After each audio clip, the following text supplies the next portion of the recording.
So we've got the men in camp this week, so another exciting step for them towards the Tokyo goal. Really lift it. Oh! Power is an expression of being able to produce force quickly. So whether that's against your own body weight and gravity, from a sprint point of view, it's critical because of speed. And in the contact area, the ability to win that battle in a contact collision. Showing that sevens is still a powerful tool. We want it to be a gold medal for ourselves, for our families, but also to show the unions how powerful the sport is and a massive driver for younger players as well. Easy. It's everything for everyone. There's nothing we wouldn't do to get into this Olympics and do what we can to win that gold medal. TRTE! GB! Yeah, ready.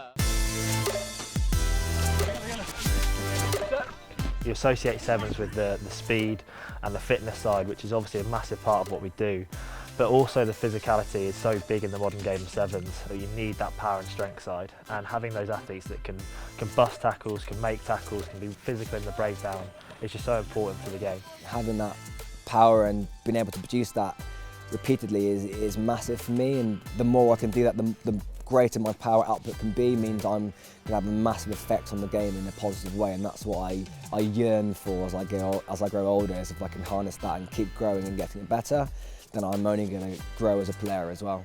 Red Bull have generously provided us with a testing container. It's fantastic. It's got loads of technology that we would use in a gym.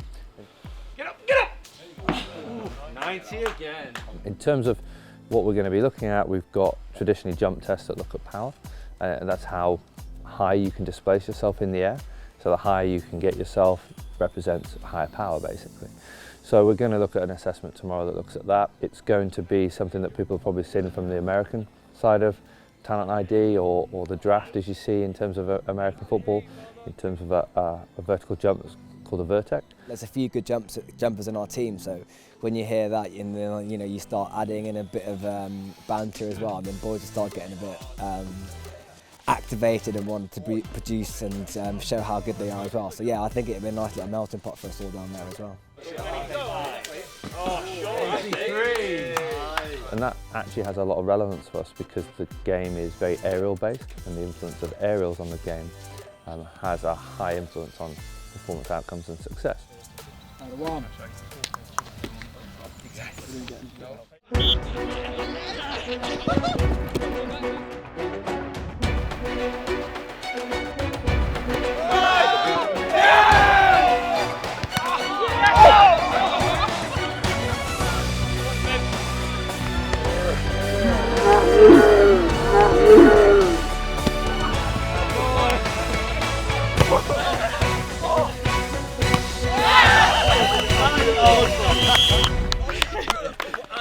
I found my game. Yeah, that's it. Dodgeball. Fair play. Oh, we turned up.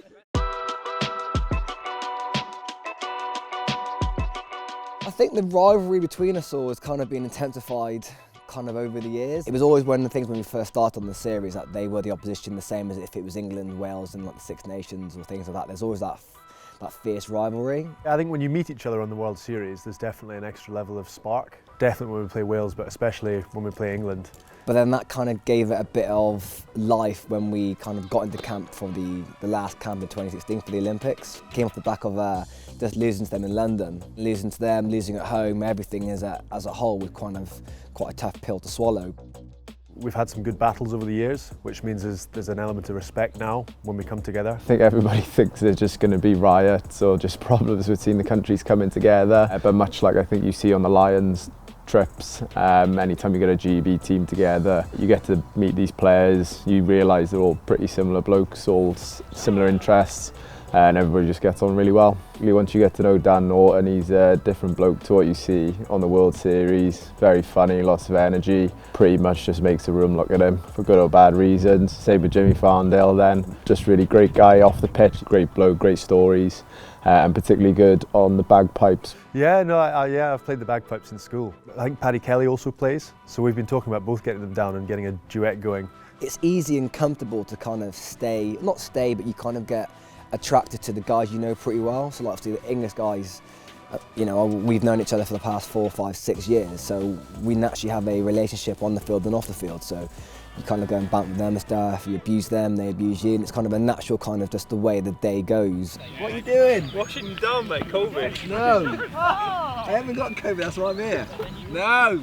You kind of have to find a way of not spending as much time with English guys and your own teammates and trying to find a way of just creating barriers. So I remember when we first started, Rocky made a good point of if you don't really know other people in the group, or try and find a way of communicating with them. So I reached out to one of the other Scottish guys I didn't know too well and hadn't really spoke to very much in the series, and it was nice just to try and get a understanding a bit more about him, and they're just the easy steps you need to take to kind of become vulnerable, to kind of better the group in the long term. Something I've really enjoyed is that coming together in sevens, there's so many different ways to do things. And we've obviously come from 3 pretty successful sevens teams on the world stage. So in deciding how we want to go forward with things, there's a lot of different opinions and different views. But it's not just theoretical ideas, it's actually, well, this has worked in practice. So it's really helped us in terms of GB moving forward, how we want to move forward. I had another couple of years on my sevens contract, and then obviously with the pandemic coming in, everything was stopped, and I kind of thought it was a good opportunity to go try 15s. It's always been something that down the line I wanted to do, and so I had the opportunity to go down to the south of France, and I've never been one to really shirk away from a nice part of the world. The lads call me holiday, which is not always quite nice, but yeah, down in the south of France, playing there for 6 months for a team called Carcassonne and the Pro D2. Just an amazing experience. I mean, pretty out of my comfort zone. You know, I can't speak French very well at all, and still can't. But going there and kind of having a few guys that could translate for me, and trying to learn the language and a completely different way that they play the game and the culture around it, you know, I loved it. Absolutely loved it. No pressure, Robbie. I was over in France for 3 months as a medical joker, and relatively quickly into that 3 months they signed me for the year, but I had some good conversations with the guys back here just to say that I was going to stay there for the season, but to get something written into my contract that I could kind of break away and come back here, which they were really supportive and fine with on both ends, which was great. So it kind of meant the transition was relatively easy. So I think it was in March, the end of March, I came back after my last game, last kind of nice hurrah, and then yeah, back into camp. Ali, Robbie, Ali. Harry's a brilliant person to have around the team. What he offers on the pitch is pretty unique in terms of his ability to offload, his ability to break tackles and still find space is kind of second to none. And then off the pitch, he's a massive character to have here. He's a leader in many ways, and he's a good character to have back in the squad. This is not 100%. Oh, it is 110. You better be bang here. Everything's 110, Harry.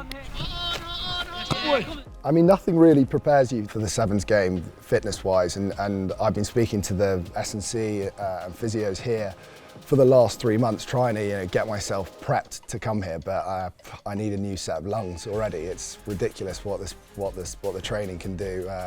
I've only had 1 week of training, and it was hard. Great to be back. I love the game, but it does take a bit of time to get through the legs and the lungs. Just what a crazy game this is. Last year, or the year before, was us trying to get into the Olympics, and that was a journey in itself, which was amazingly rewarding and incredible to kind of do it against France, in France. And so kind of this just feels like we're picking up from where we left off, just to get the Olympics back rolling. I mean, it would be awesome to go over there and do something amazing, having done 3.5 months of prep. But I've got the full confidence in the lads that will do that.